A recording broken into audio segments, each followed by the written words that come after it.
Hi,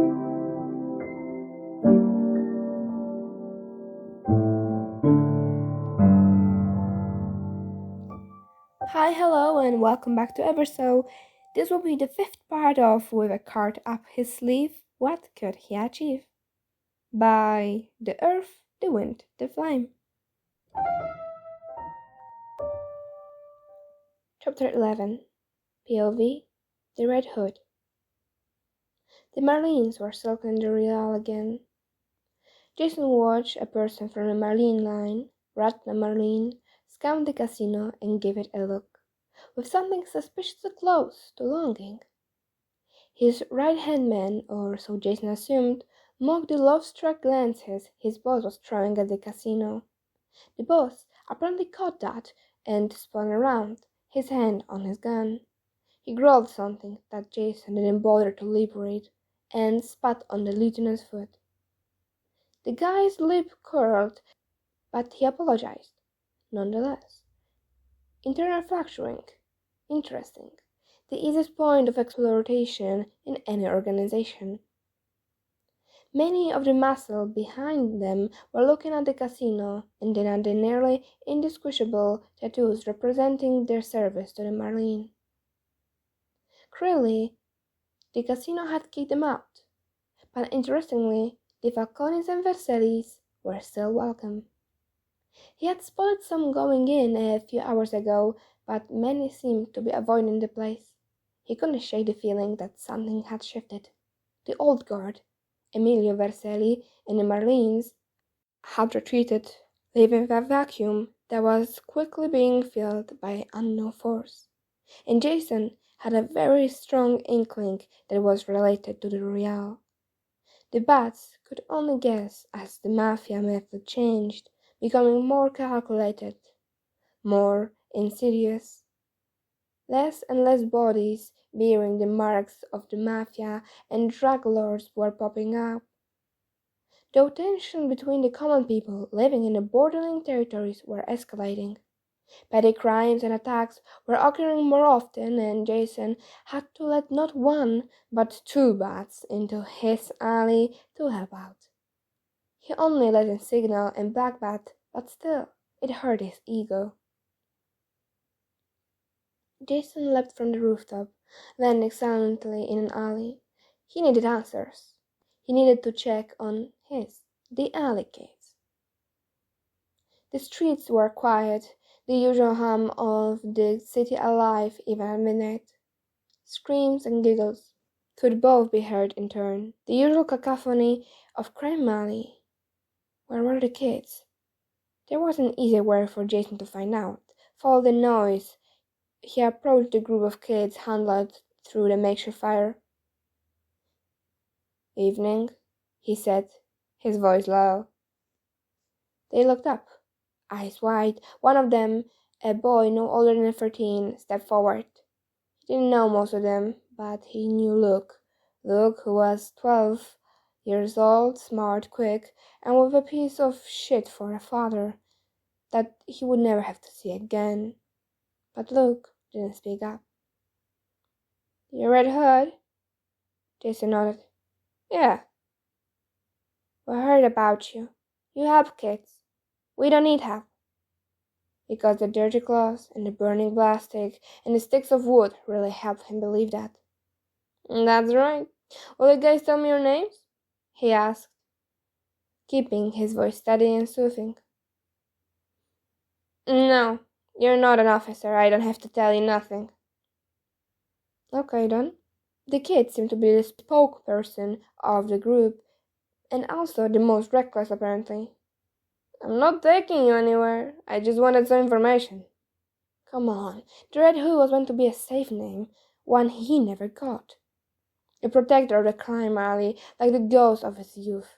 While the name Red Hood was just a bit fuck you to his killer, the idea of Red Hood taking care of crime alley kids was taken from someone from his youth. A little kid, or maybe he was projecting, who used to bring cans and snacks for them, remembering getting a jacket for both him and Catherine. "You want us to run info like the Marines?" His lip curled in sneer, and two girls behind him changed in disgusted looks. No, I'm just looking for someone. He goes by name Soteria. The kids exchanged glances. The same boy spoke again. Why? He ain't done nothing wrong. Yes, but he's an unknown, Jason said. How could he explain Batman's extreme paranoia to any outside body which he didn't know because of the damage that always seemed to ensure when any unknown interacted with his family, with Jason, with Babs, and of course with his parents when they were attacked, and the crippling anxiety that came with knowing that he could have done more. He helps us, brings food, medicine, patches up, give us money. He said the last part hesitatingly. Jason crouched down to the level. Do you know where I could find him? The boy hesitated and glanced back. Look at the unreadable expression on his face. A series of whispers, and then the boy looked ahead, a fierce expression on his face. You know the dog's clinic? Leslie. Sometimes he takes us there, but he comes and goes. Jason nodded his thanks and turned to leave, pulling out his grappling hook. He grappled across rooftops above the alley. A suspicious gathering of people, though none of them looked like gang members, were standing there. As he did, his eyes curled on a mural on the wall, a grotesque smiling face with green hair and red lips. The Joker, his brave god. The world tilted, memories flooded in, pain, laughter, and darkness. He stumbled back, heart racing, vision blurred. The walls were closing in. Green. Anger washed out any other emotion he was feeling and carved him hollow, except for the hate filling him as he looked at his killer. The clown laughter rang in his ears. Forehead or blackened? Not now. He turned and fled, an unseen explosion burning across his back and turning his vision green. Jason leaned against the wall, trying to steady his breathing. The Joker face haunted him, a constant reminder of a young, naive boy. He needed to focus, fixate on any other person, no, not people. He had learned his lesson from the first Robin. People, no, not people. But the green called for blood, and as always it won out. He tracked down a known drug dealer, one who had been supplying to kids and working girls. Jason cornered him in an alley, the green gleeful rising during the chase. Jack Stephen Golding, he growled. I think you know what you did, Jack, and I think you know how I deal with people who hand out drugs to children. As he got closer, he could tell the dealer's eyes were dilated, his movements were shaken, he stumbled as he turned. There was no fear in his face, only pure ecstasy. Had he taken some of his own product? Jack, the asshole, didn't read his mind and answer his question. He only smirked. You gonna kill me? Jason didn't answer. Something was going on. He was sure of it, but unlike the bats, Batman and Robin, the dynamic duo, the one who was replaced. Another vicious wave of nausea rose up, and distantly Jason wondered if he would ever gain peace from the wrath invading his mind. No, focus. Robin, report. Unlike the bats, he wouldn't just let the man go. He raised his gun. Wait! The dealer cried suddenly, a dreamy smile on his face, as his red hood helmet snapped back to him. I heard something about a guy from Ronald Smith, a buddy of mine, with the Versailles. Jackie continues, waving a lazy hand. You know how it is. There's this guy. He kills people like my man Rono. Apparently somebody from my man Met this guy and shot their pants. They call him Colasi. Jason paused. That was the same language as Soteria. What? Where? Everywhere. He's moving in fast. What did that even mean? And then he could not describe the effect those words had on him, and somehow, compelled by some external force and the green slowly invading his mind, a parasite worming its way into the core, rising to the surface, Jason pulled the trigger. Once the shaking, the anger, the washes of green died down, Jason returned to the alley. The sun just began to rise. He had scheduled a meeting with his lieutenants. No matter how ridiculous that sounded for a crime lord, about plans to seize control of the drugs they had received after intercepting with some BM merchandise at the docks. It was 5:45. The meeting was scheduled for 6. On a normal day, he would have gotten a few hours of shut-eye before waking up for the meeting. But instead, he stacked with a grand total of 0 hours of sleep and a pounding headache, and interestingly enough, a fog over his brain and recent memories unlike the one caused by his previous Lazarus rages. And out of some twisted curiosity, he wanted to meet the same children from earlier, and he wanted to ask them if he looked as monstrous as he thought he was. Covered in blood of those who had wronged him, as he approached, he saw a figure surrounded by children. The man was young, around 5'9", but he couldn't be sure. He wasn't seeing straight at all, speaking softly to the kids, who listened attentively to the story the guys were probably weaving. Jason felt a surge of emotion, jealousy, protectiveness, and the sheer fact that it was something other than anger made him feel so free that he took no time in changing his path and leaning towards the figure and his kids. He approached. "Who are you?" The man turned, eyes spanning as he recognized the Red Hood get-up. But behind them, the man was calm and cold, down to his very soul.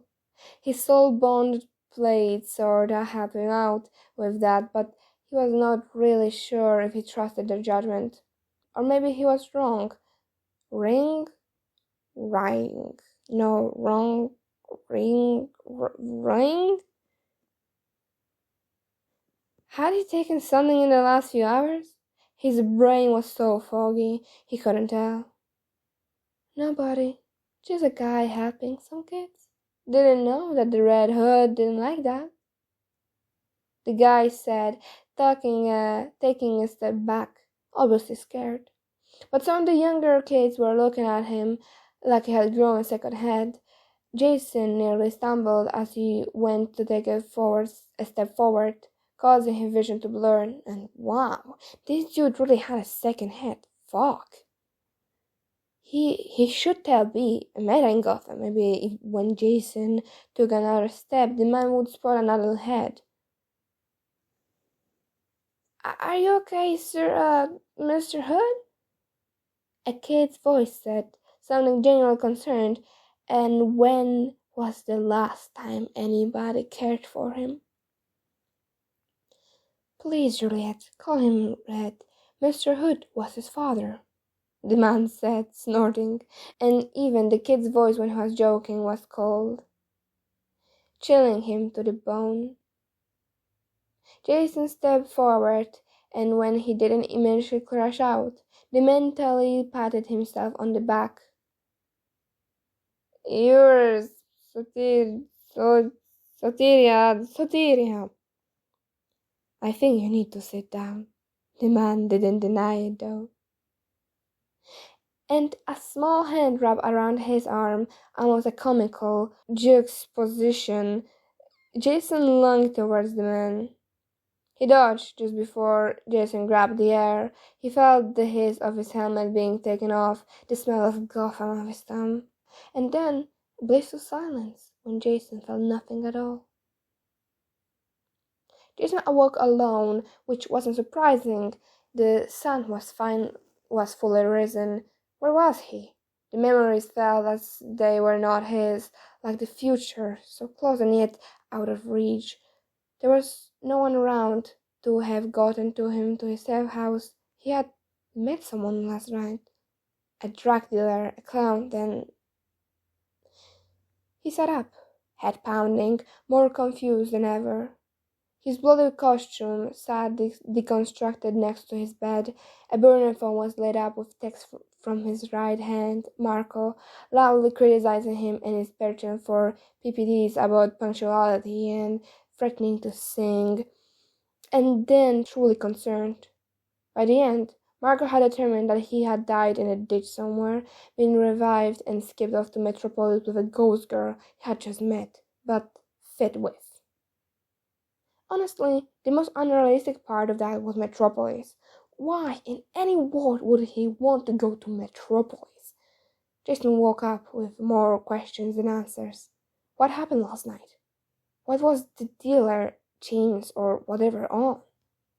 What the hell was going on? Chapter 12. POV, the dealer, Dick Grayson, Jameson? Dragging Red Hood was not Tim's best idea, and dragging Red Hood with the product of a dealer Red Hood had killed that very day was definitely not his best idea, but oh well. It wasn't meant to pan out like it just did, per se, but Tim would be lying if he said that it wasn't a possibility that he had considered.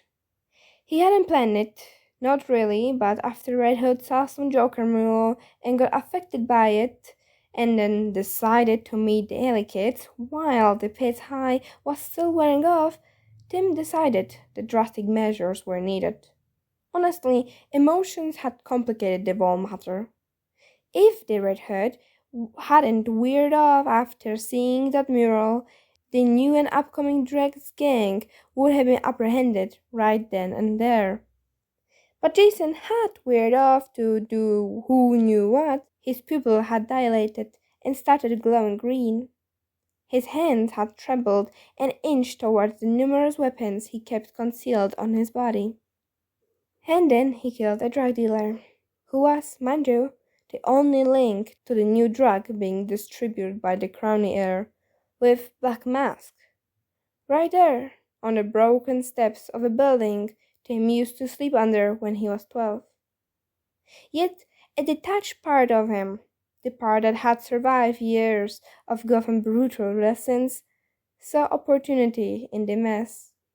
And when he stepped from the shadow, Jason hadn't even noticed, not until the dart had pricked him in the back of his neck. The dart could have been considered an afterthought, a necessary severing of a connection. Not to save the dealer, that life was already forfeit, but to prevent Jason from becoming even a greater liability. Honestly, it would hopefully stop the Red Hood from accidentally murdering someone important. It was impossible to predict emotions, but if he had a sample, even a bit of Lazarus water, perhaps he could simulate its effect on a human brain and body. He marked that for later and stored the thought away. The recent rise of the Dregs and their connection to Oswald Cobblepot, not Penguin, had caught his attention, like things related to the flightless bird often did. The dealer's death, while bad, had created an unexpected opportunity for Tim. And if Tim had learned anything from his time in Gotham, it was to take every opportunity offered to you. Slipping off his suit jacket, Tim put on simple clothes. He needed to travel across the city to gather information about Penguin's growing operations. Oswald was bold, often too much so, and Tim planned to use any weakness in his carefully built image.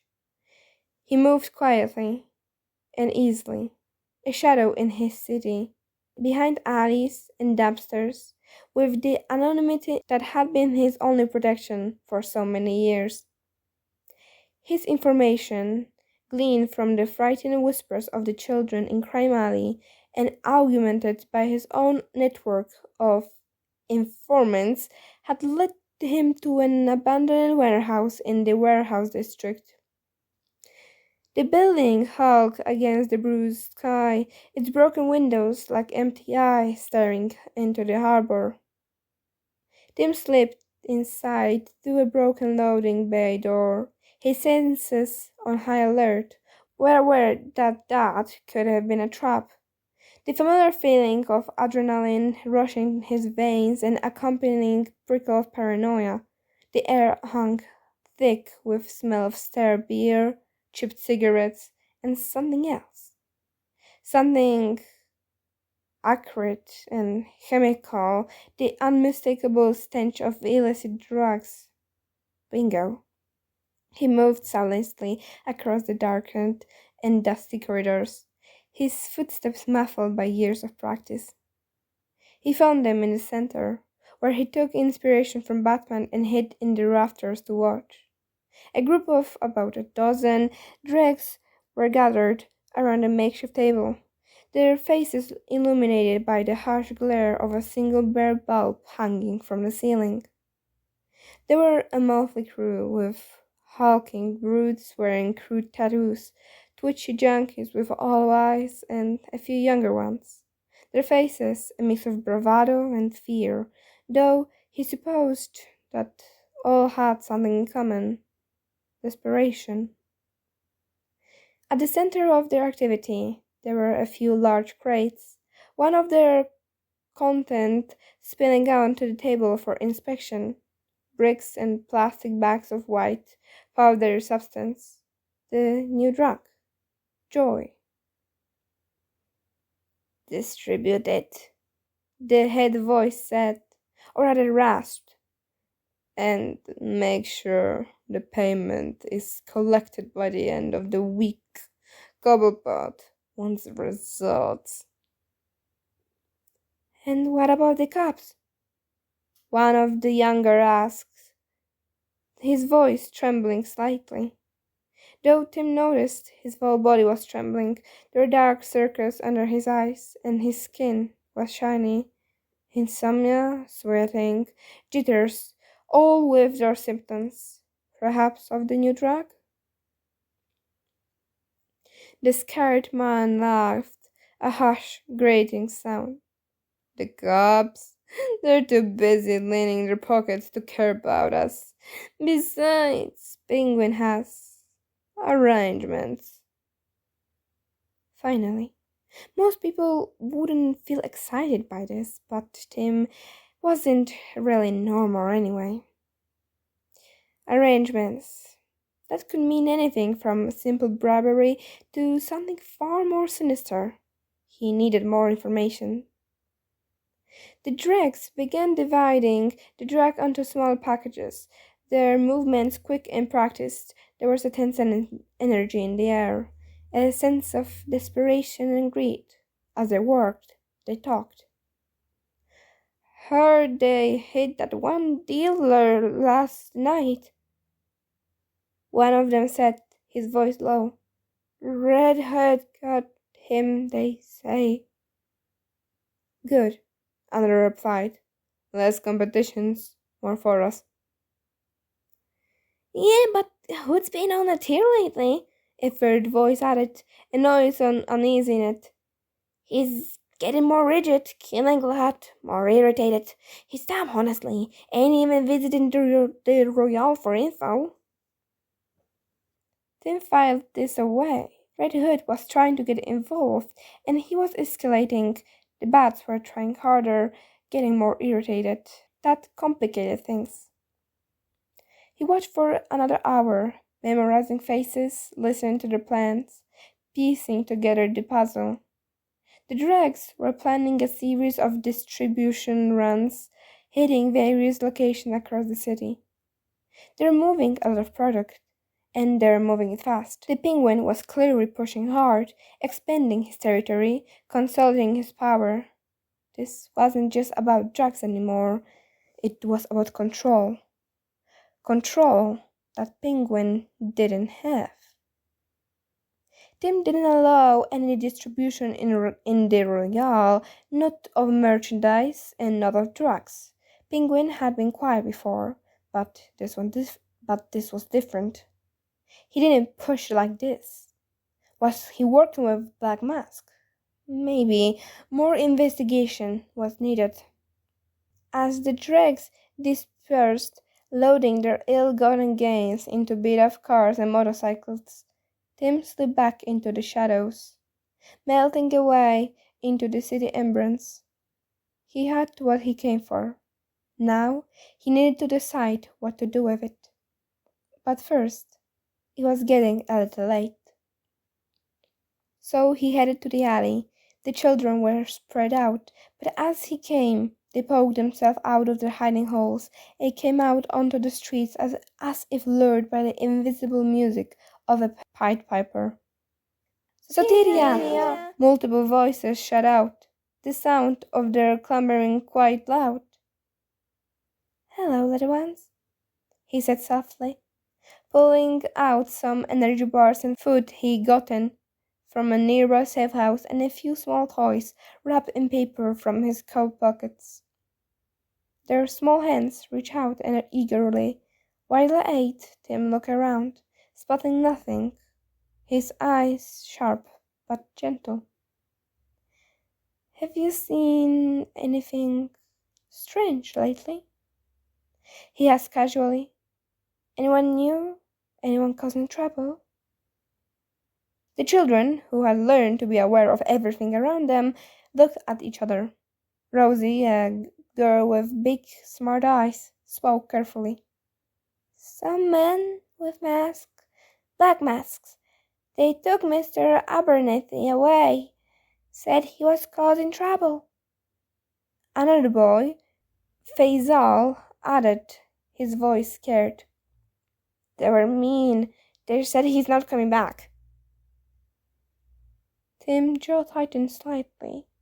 This small piece of information was another thread in the web he was slowly building around Gough Rogers.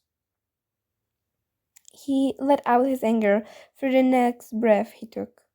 Tim knelt in front of them, smiled softly, passed off bread and hard candy, and simply asked if they wanted a story. They always wanted stories. He's been halfway through one about a sunken city of a girl who could breathe underwater when Red Hood stumbled into the scene like some horror movie spectre. Though, funnily enough, the spectre has its own demons and ghosts. The Red Hood stumbled forward again. Could he really not have found a better time? He pretended to be scared, but he was sure the kids gave him away. He wasn't even shocked when a drugged Red Hood found out his identity. Tim just signed, stood, dodged the tackle with the same grace he once used to dance across rooftops, and took the Red Hood to one of the guy's own safe houses, when he was sure Jason had passed out. The confrontation was inevitable, he reasoned. Leading the injured vigilante back to a safe house felt less like an act of mercy and more like damage control. He stripped off the armor and wiped blood off his knuckles, tended the wounds on Red Hood's left shoulder, not too deep, but jagged. He left him in the bed with water and a glucose tab and went back out. Tim had moles in every corner of the city. Penguin's lunatics were working for him now, not that Oswald knew. One of the moles inside Vercelli operation had gone dark. William S. Scott. Tim felt something crack behind his ribs when Nico said it. An emotion that didn't belong. Guilt. William was a good guy, involved in wrong things, but only to support his family. His young daughter and older son, Tim had met him a few times, and he knew that William, call me Will, Scott, was good. So he planned an extraction, quietly and efficiently. The others would carry it out within 24 hours. Then came the meeting with the Falcone reps, Harry, Leanne, Alex, who were pricky, annoyed, and worried about Tim's growing power. about the Royale and about how some of their own were whispering about joining him instead. Tim shrugged. Do you think I want you, miss?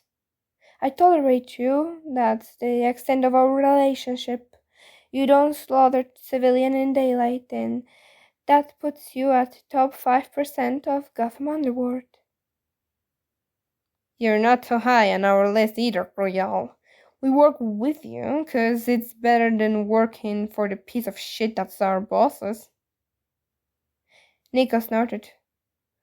Well, you're missing out. We got healthcare for our families and protection. Alex blinked. Wait, seriously? Fully covered, Tim said, including orthodontists. They told him that their loyalties lied with him less than 3 hours later. He offered them nothing far greater, in his opinion, but a better alternative to the direct dictators they currently served. Fear was a powerful motivator, more so for those they loved more than themselves. There were too many things going on, but what could Tim do? He went to the only place he felt safe. He went up, slipped through the old servant corridors into a private study that could be considered his. How had this become his life? He doubted that anyone he knew would be able to answer that question, so he let it lie and instead watched the floor. It had been about 45 minutes.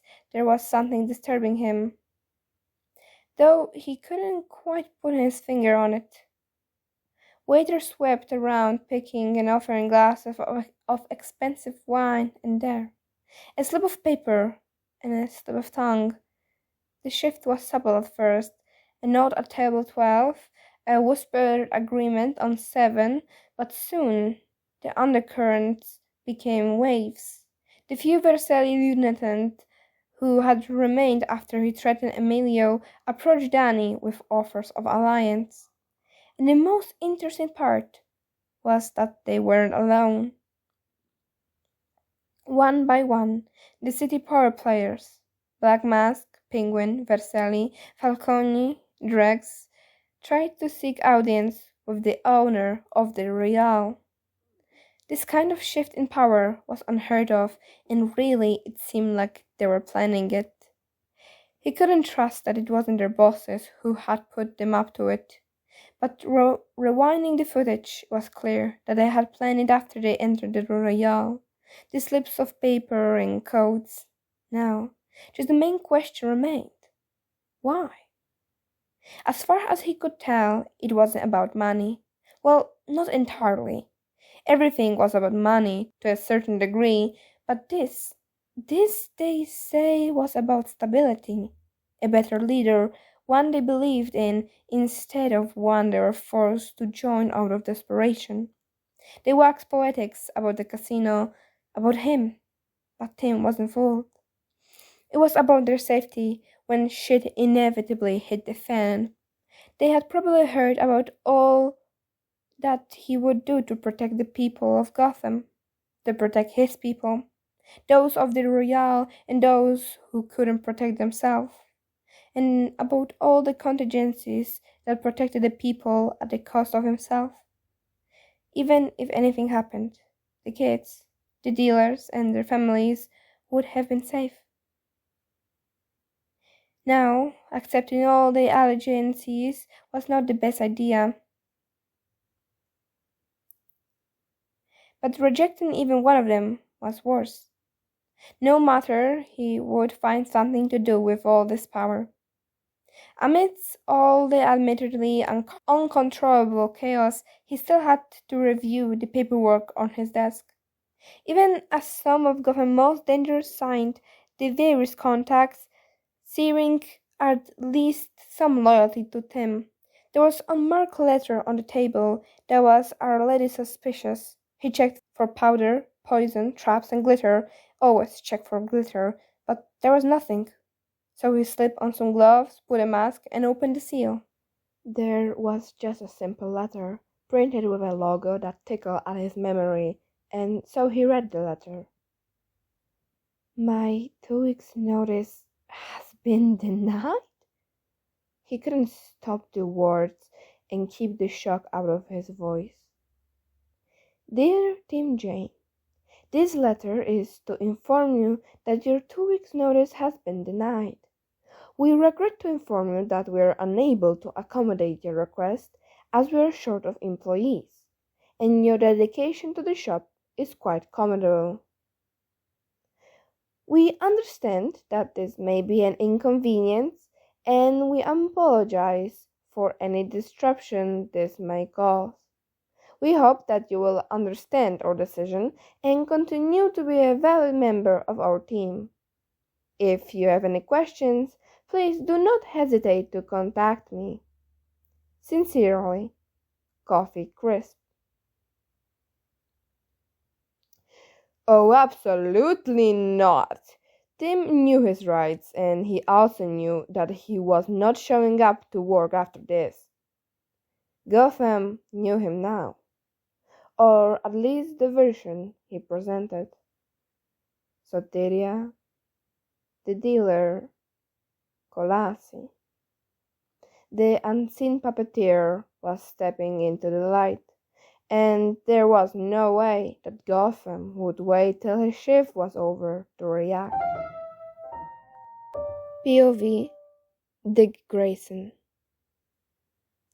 Dick would say that he had faced many challenges in his short but eventful life, but the current situation was extremely perplexing.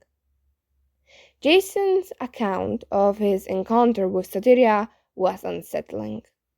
And while his account of, killing a drug dealer was not great, his account of being high or drugged and then meeting Soteria was worse.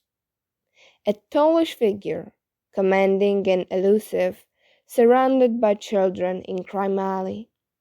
That was bad enough, but when he said that he woke up in a safe house, his armor off and his cuts bandaged, it was all Dick could do to hold himself back from running onto the streets and finding Soteria himself.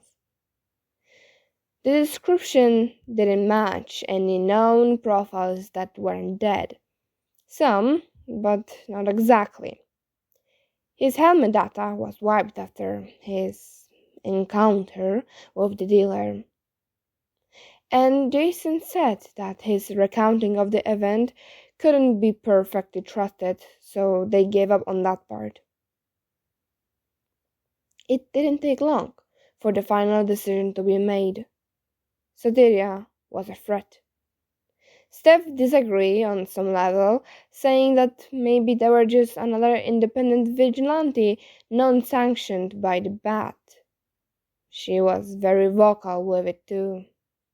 B, come on! Maybe there's some alley kid who got money and decided to help other kids out. Alley kids, Bruce responded, putting emphasis on the kid part. Don't just come upon the amount of money that Soteria operation clearly requires, he growled.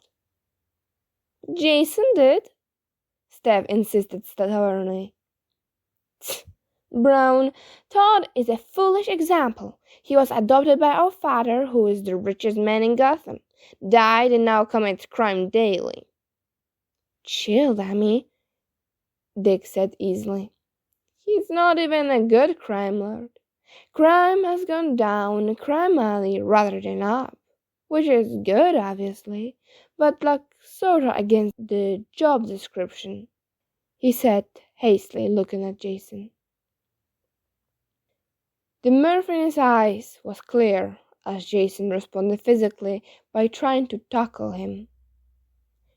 Dick laughed as he dodged to the side easily, putting Steph and Demi between Jason and himself.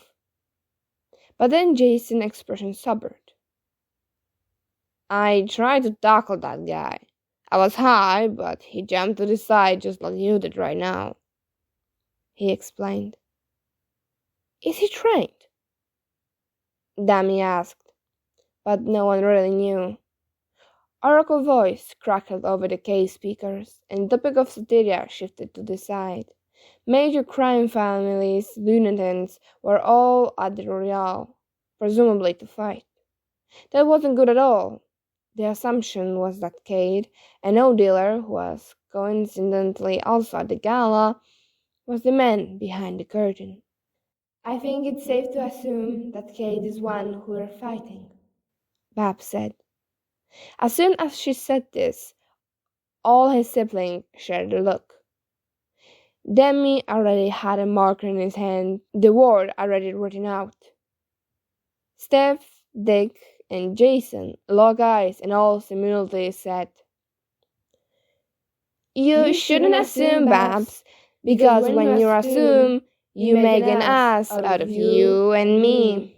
And then proceeded to burst out into giggles. Bruce was pinching the bridge of his nose, but Dick could see a small smile on his face. He could hear the pained breath that Babs took. One day, I'll get all of you, you hear me? Sir Briefless Steph laughed and said, Sorry, Babs, I just had to do it. It's a Robin thing. He could imagine Babs shaking her head. Be ready then, Robbins. Suddenly Jason stood straight. Someone should go on the cover. We've been mapping that place for weeks, and we got nothing to show for it. Dick stepped forward. I'll do it, he said, surprised by the conviction in his voice. Are you sure, chum? Bruce asked.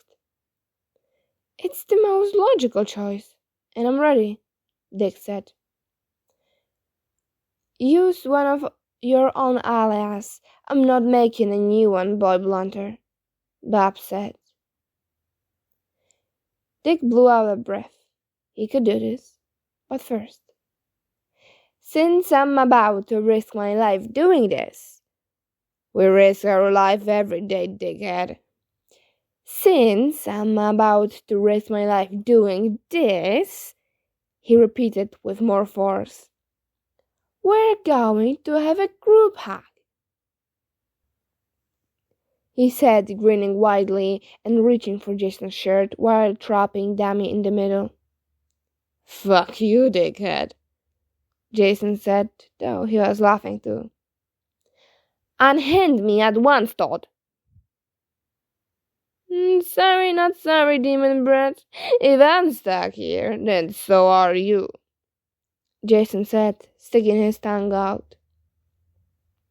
Steph laughed evilly and grabbed Bruce with surprising force and dragged him over. She too joined the hug, and glaring at B, who raised his arm and held them all. An hour later, he was ready to go. He drew on his Marlene tattoo with increased disdain. Honestly, a gaudy M did not look good. I feel like I'm forgetting something, Jason said as he sparred with Damien. Damien rolled away from his head, using his much younger build to dodge attack faster. Todd, you imbecile! You're forgetting that you're not supposed to be talking or distracted during sparring, Dami said, landing hit across Jason's torso. Dick rolled his eyes at their antics, even as a bit of his heart warmed. Make me up, Steph. Don't say that, idiot. Why not, Steffi? He said, leaning forward with a charming grin on his face. Shut up, she said hotly as she threaded the wire up to his chest. All done, Dick. Now wear this, she said, showing 2 shirts at him. He put them on and couldn't help noticing the bloodstains. He was just not going to question it. He walked to the Real from just near Marlene territory. Standing in front of the building made him feel so small. He had a gun on his hip, but he felt weak in front of the shining casino. He blew out a breath. He entered easily, The security let him through, though they gave him close a glance over.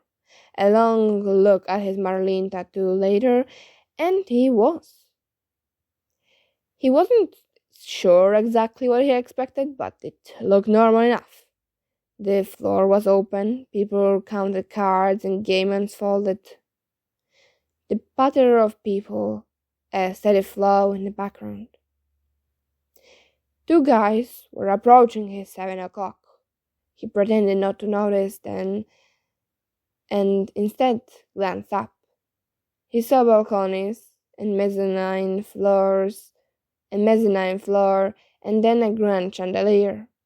It was massive, and actually, mathematically, very easy to swing on. Now, if you get enough momentum...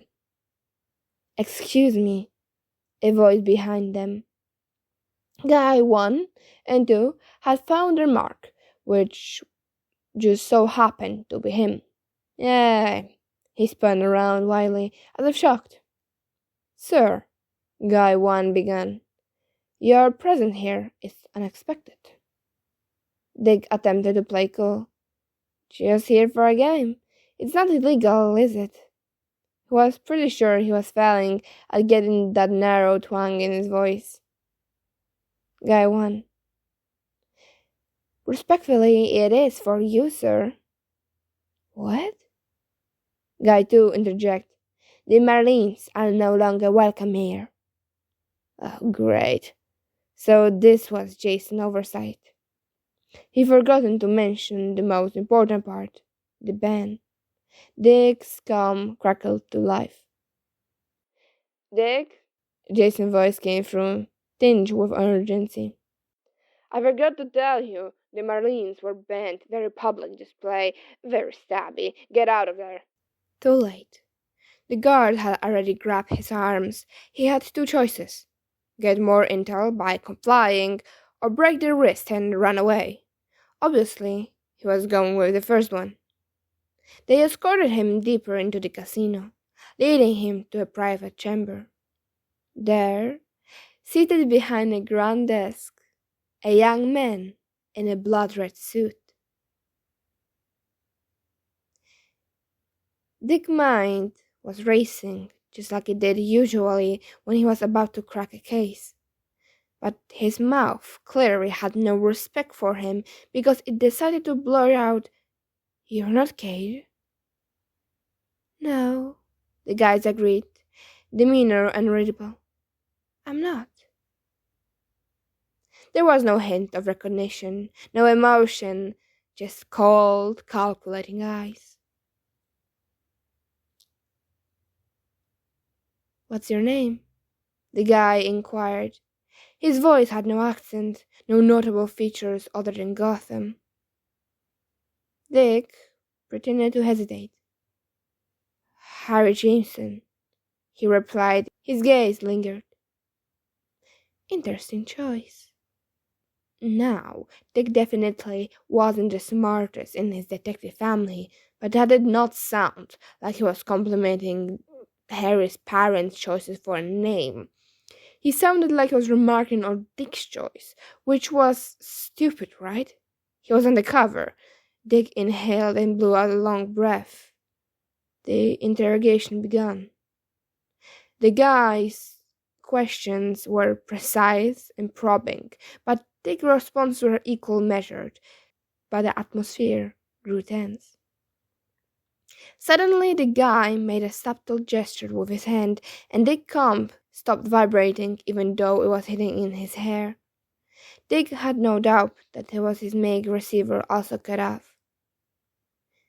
You know, the dealer mused, some say I had a hand in a recent disappearance.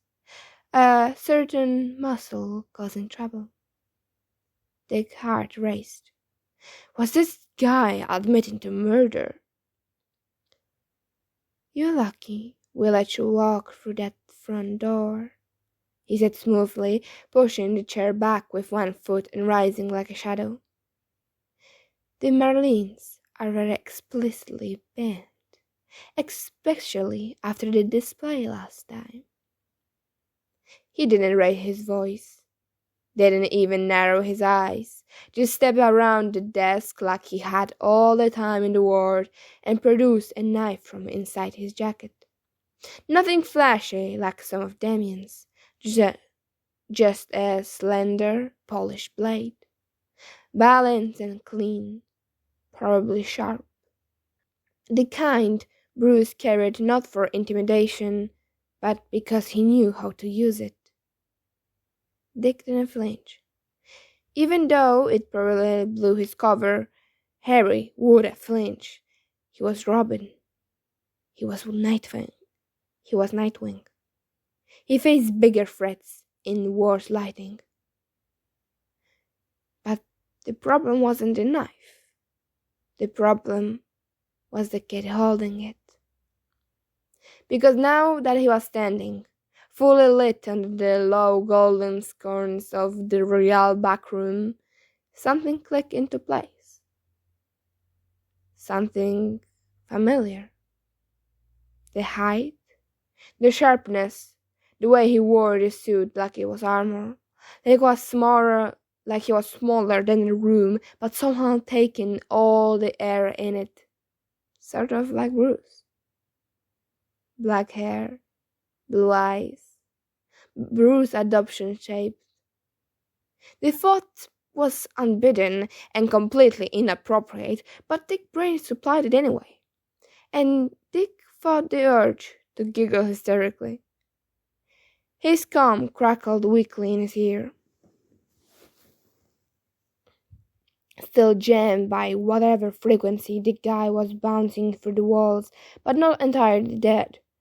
There was activity on the line.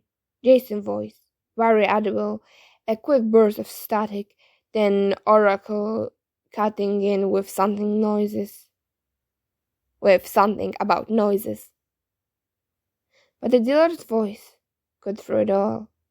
Saying the dealer again and again was annoying, so he named the kid BT, Bruce too. Simple. So tell me, Harry, Beatty said, voice light and conversational as he taped the knife against his palm. Who exactly do you report to? Dick lifted his chin.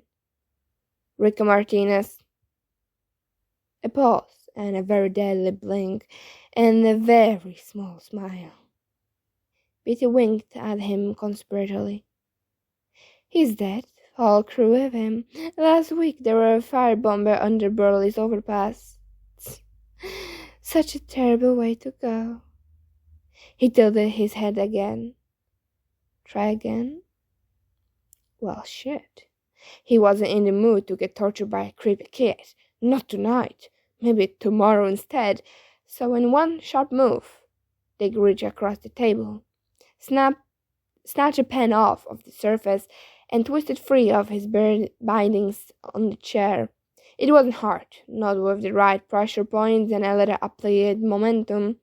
He took 2 steps back towards the wall, goggling exits, angles, furniture, weight, counting bodies, if backup was waiting in the hallway. But Beatty hasn't even blinked. Beatty hadn't even moved. Didn't even blink. Just watched him with the same small, amused smirk, like Dick had just tried to steal cookies from a jar and had been caught. Do you always run the moment someone calls your bluff? He asked, voice cool and maddening. Dick didn't respond. He moved near the window now, muscle tense, waved, balanced on the balls on his feet. He was waiting for next wave. Security, fire weapons, alarms, something. But Beatty only stood there, with that knife in hand, relaxed at his side, as if this was just a normal Tuesday.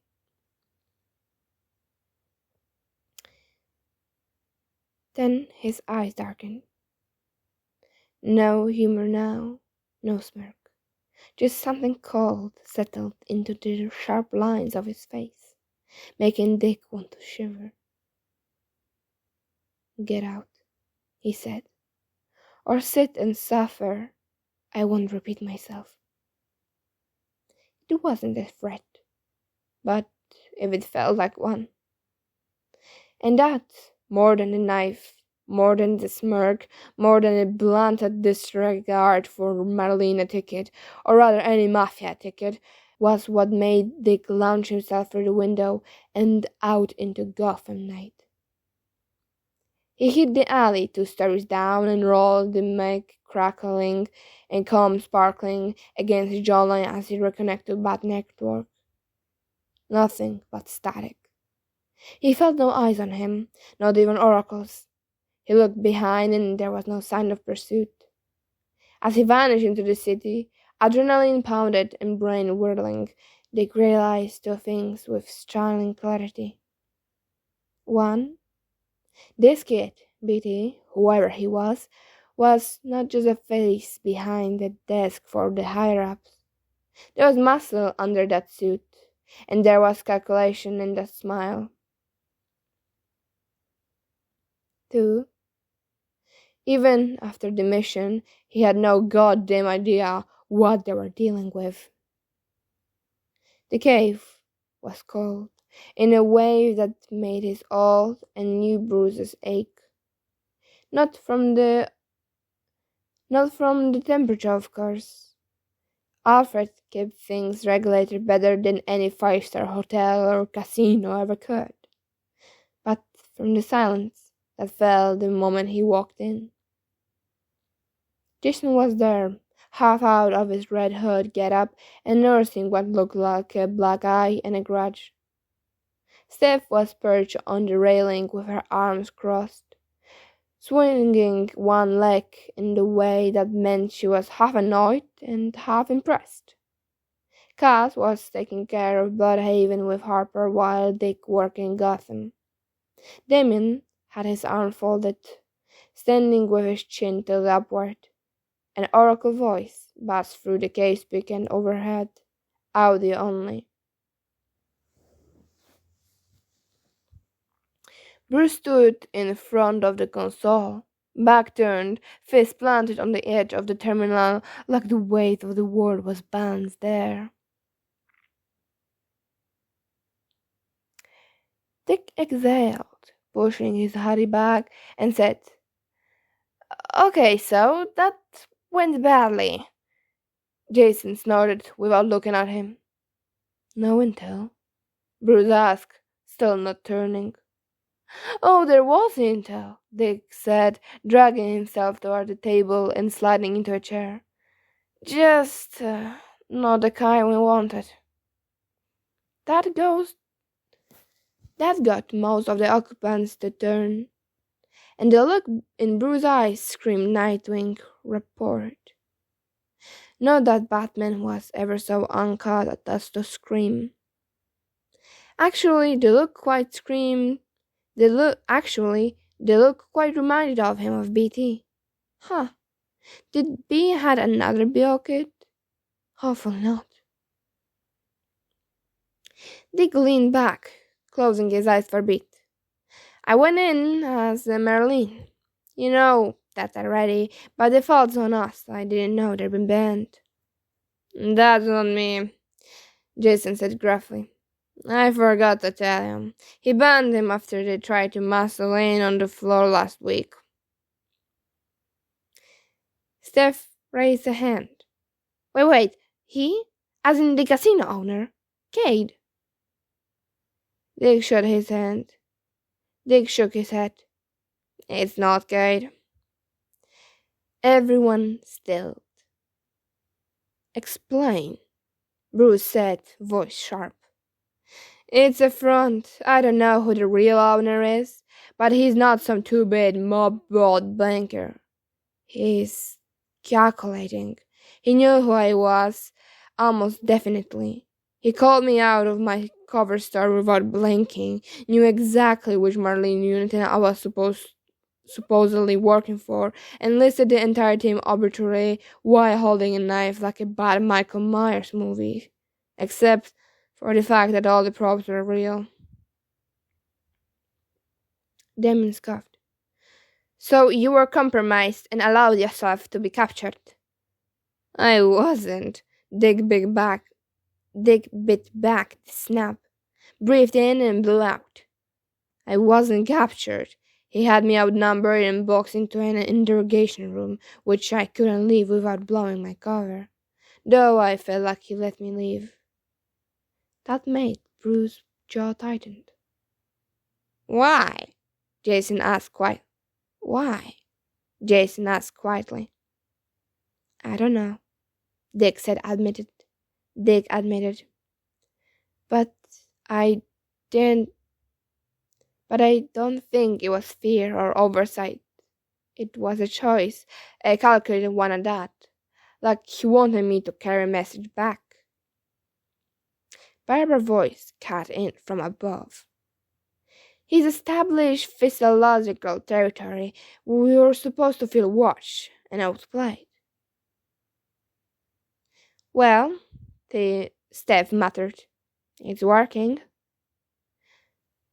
I think he's young, Dick added after a moment. Definitely younger than me, 5'9", black eyes, blue eyes, compact muscle undersuit that was tailored. When he spoke, it was like he rehearsed every word.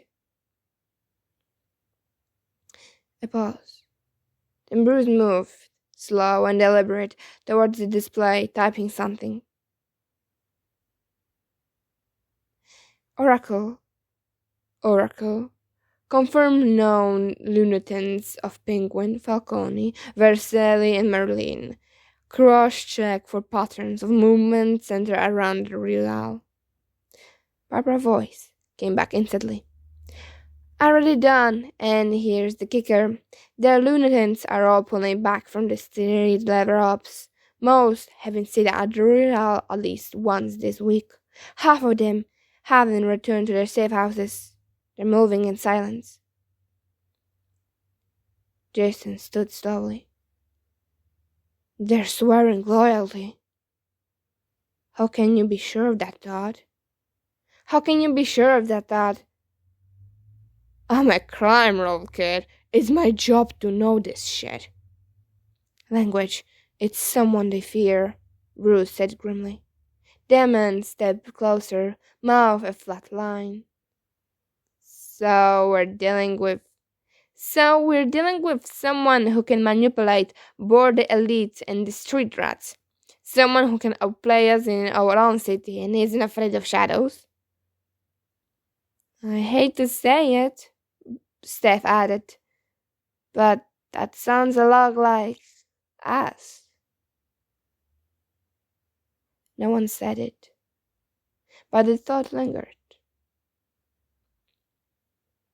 Whoever this was, they knew Gotham, knew how to move, how to plan, how to play. And that was the scariest part, because Gotham had enough Rogers who wanted to play. Another thought rose up. Do you think BT knows Soteria? Who the fuck is BT? Jason's voice asked. Oh, it's the dealer from the casino, he said. The theory was stupid. One probably a murderer and the other was good with kids or something. Are those initials? I'll run a search, Babs said with viciousness in her words. No, just chill. What did he do to you, Babs? They asked. You should see the email he sent me when I was trying to contact that idiotic company. Babs growled. Calm down, Barbie, Jason said. I'll be at clock tower at 5. We can bitch about it then. You better. They all looked to Bruce, who just nodded. Go sleep, he grunted, and that was all Dick needed to try and grab Damien to run off.